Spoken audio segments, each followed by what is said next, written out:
Hey everybody, so there was a lot of interest in my first video when I spoke about the Hoka HR Challenger 5 going the distance over 900 kilometers. In fact, it got to 1,000 kilometers. At that point I decided to retire it.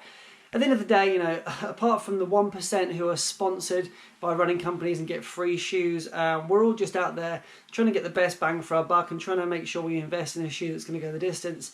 And this particular shoe has done me so well. I can't really speak highly enough of it, as you know in that video. I was complimentary, but also I was fair. There are other shoes I don't like, and I say the same thing about those. I make sure that I'm balanced with my criticism and my critique of any new shoe that comes out or shoe that I wear. So this shoe here has now been retired at 1,000 kilometers. Retired in the sense that I no longer run in it, but I will be using it as a day-to-day kind of walking trainer because it's still good to go for that. What I've done is I replaced it with another shoe, and that replacement is actually the ATR Challenger 5. This is the new colourway. I think it looks awesome. I think it's really cool, and I just love it. It made sense to me to replace it with a shoe that I know and a shoe that I love.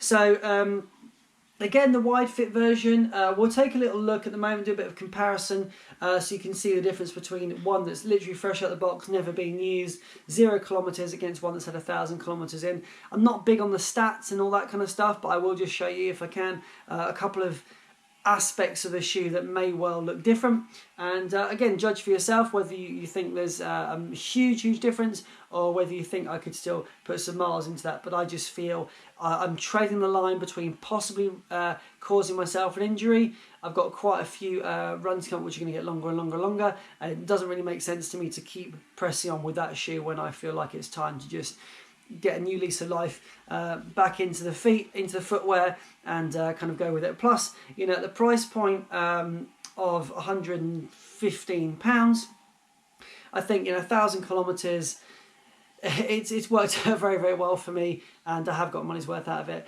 And as I say, if you fancy just kind of the narrow standard fit, you can pick this shoe up for like £75, which is brilliant, but for me I have to have the wide fit. So anyway, without further ado, let's just have a quick look at these. So, oh, thanks Hoka.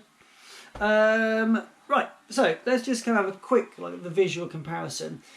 Obviously on here, they have a slight difference in appearance in terms of the way I think they're kind of, in terms of the shape.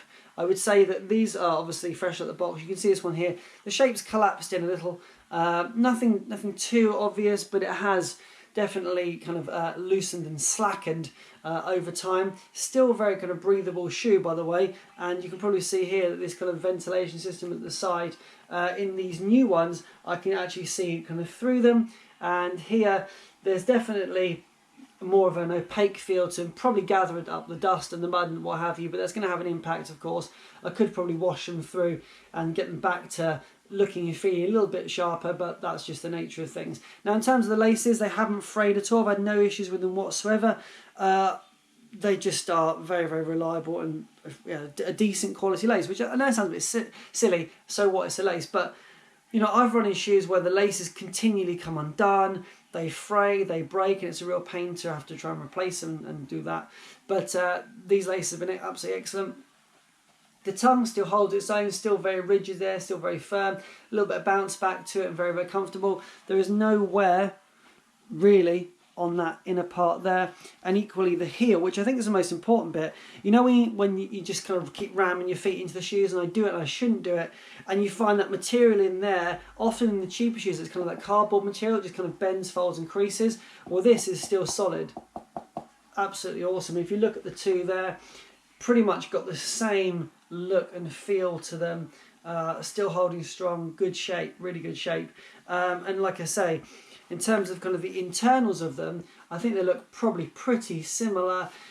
Heel shape looks the same, tongue looks really good, and again, that internal design hasn't really worn away, even though 1,000 kilometers of my feet inside them. It's pretty good. Now, okay, the part you care most about is the tread, right? And we all know what the sole of the shoe looks like, what kind of damage has been done over 1,000 kilometers. So let's just keep this really simple. I was going to play around with a ruler and try and show you stuff, but I'm not going to bother with that because it's probably better just on the visual to see what is going on. So, points of interest here. Obviously, these parts here of the shoe have definitely been compressed and show clear compression over time. It is a softer element than these here. So this is definitely hard wearing, these aspects, and these are kind of spongier and definitely softer, and clearly has not been able to stand the same pressure. Whilst it no doubt brings some level of comfort to the runner, it hasn't been able to demonstrate the same kind of durability as other areas of the shoe. Now this is clearly the area here where I do most of my striking for whatever reason, and so that has shown some wear, and you will see that this particular part has almost gone down flat. So if we're thinking about saying as like a tyre on the car, this is an area which would be certainly one that if you took it in, a professional would say, you know, you're falling below the minimum requirement line. So there's a little bit of wear and tear to this side of the shoe, but generally speaking the lugs have stood true, and they show a similar depth to what they were when they were new, and I'll show you the difference in just a moment of what they kind of should look like. But overall what I would say is you've got some really good a great demonstration of how hard wearing this particular shoe is, with, you know, this part here showing the area, if you like, of weakness. Not necessarily the weakness in design, but that is just the nature of the shoe, that you will get the most wear to these parts here.